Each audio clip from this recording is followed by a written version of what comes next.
আমাদের এবছরের 37তম বছরে পড়েছে। আমাদের থিমের নাম হচ্ছে চায়না হতে উমা।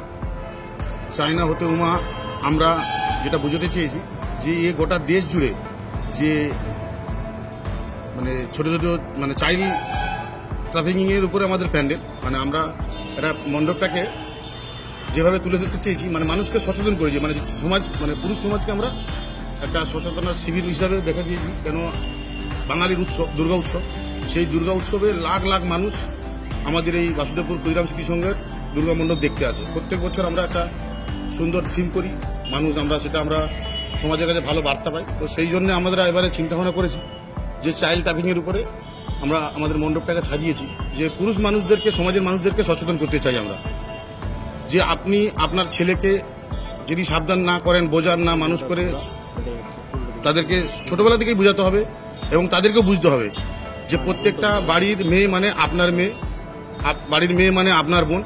তো আমরা যেভাবে নারী নির্যাতন হচ্ছে গোটা দেশ জুড়ে, সেইটার উপরে আমাদের মণ্ডপ, আমরা মণ্ডপটাকে 4 পার্টে আমরা সাজিয়েছি। প্রত্যেকটাইতে আমরা একটা সচেতনতা শিবির আকারে দেখিয়েছি যে নারীকে আমাদের সমাজে কি চোখে দেখা উচিত। তাই আমরা চায়না হতে উমার মাধ্যমে একটা বার্তা দিয়েছি যে মানে আজকের দিন নারীকে আমরা আমাদের কুমারী পুজো প্রত্যেক বছরই হয়, এবারে আমাদের থিমের মধ্যে প্রতিমার সঙ্গে কুমারী ঠাকুর একটা মানে থাকছে, মানে যেটা একটা পুতুল আকারে থাকছে, যে আমরা যেই নারীকে পুজো দিচ্ছি বড় হলে তাকে আমরা ভোগী হিসাবে দেখছি, ঠিক আছে। তাই সেই মানুষকে সচেতনতা শিবির করার জন্যই আমাদের মণ্ডপ এবারে। তো আমরা চাই যে মানুষ আমাদের এই মণ্ডপটা দেখবে, কোনো নেগেটিভ না নিয়ে মানুষ বুঝবে যে আমরা মানুষকে বলতে হবে যে মানুষের সমাজের মানুষকে সচেতন হতে হবে। এই যারা যেসব মানুষরা আমাদের ছোট ছোট মেয়েদেরকে এ দেশ থেকে ও দেশ করে দিচ্ছে, এ রাজ্য থেকে ও রাজ্যে বিক্রি করে দিচ্ছে, তো সেই জন্য মানুষকে সচেতন করতে হবে। প্রত্যেকটা মেয়েকে মা বোনের চোখে দেখতে হবে, ঠিক আছে। তাদেরকে নিজেদের বিবেককে সাড়া দেওয়ার জন্যই আমাদের এই মণ্ডপ। আমরা সেরকমই কোনো আমাদের ইন্টেনশন নেই, আমরা প্রত্যেক বছর কোনো একটা ভালো মণ্ডপ করে দেখাই। তো আমরা এবারে সেই মণ্ডপটাকে মানুষকে সচেতন করার জন্য মণ্ডপটা সাজিয়েছি, ঠিক আছে। আমরা আশাবাদী মানুষ এলে মণ্ডপটা দেখলে আমাদের তারা আনন্দিত হবে এবং আমাদের উৎসাহিত করবে। আমাদের মণ্ডপে যে দেবী আকারের যে মণ্ডপটা আছে সেটা আমাদের সাবেকিয়ানা থাকবে, নীল আকার, কালার হবে না প্রতিমা, ঠিক আছে। আমাদের মণ্ডপে এই চোখ, এই ক্যানভাসগুলো দেখতে পাবে যে নারীর উপরে যে অত্যাচার, নারীরা বদ্ধ ঘরে ঘরে, মানে সে সমাজের কাছে নয়, নিজের বাড়িতেও অত্যাচার হয়, নিজের পুরুষের কাছেও হয়, নিজের ভাইয়ের কাছেও হয়, সমাজের প্রত্যেকটা মানুষের কাছে নারী অনেকভাবে অত্যাচার হয়। সেই অত্যাচারটা না করে সে যেন তাকে মা বোন এবং দেবীর চোখে দেখে। ঠিক কেন আমরা প্রত্যেকটা এই পুজো উৎসব, পুজো মানে কি আমরা কুমারী পুজো করি, কোন একটা বাড়ির মেয়েকে নিয়ে এসে করি, তো তাকে সেই চোখে যখন তখন দেখি, তাহলে সারা জীবন তাকে সেই চোখে দেখার জন্য প্রত্যেকটা নারীকে সেই সচেতনতা শিবিরের জন্য আমাদের এবারে এই দুর্গা মণ্ডপ চায়না হতে উমা আমরা সাজিয়েছি। আপনার নাম আর কি? আমার নাম শেখ আরমান, আমি পূজার সম্পাদক।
আমাদের ওই খোলা জায়গাটায় ওখানে একটা এলইডি লাগবে।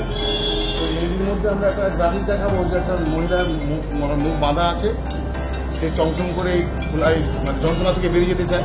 আমাদের উপরে এই দরজাটা খোলা দরজাটা আছে, এটার মধ্যেও একটা এলইডি লাগবে। এটা পুরো সবসময় একটা আকাশ দেখানো হবে, খোলা আকাশ, ঠিক আছে।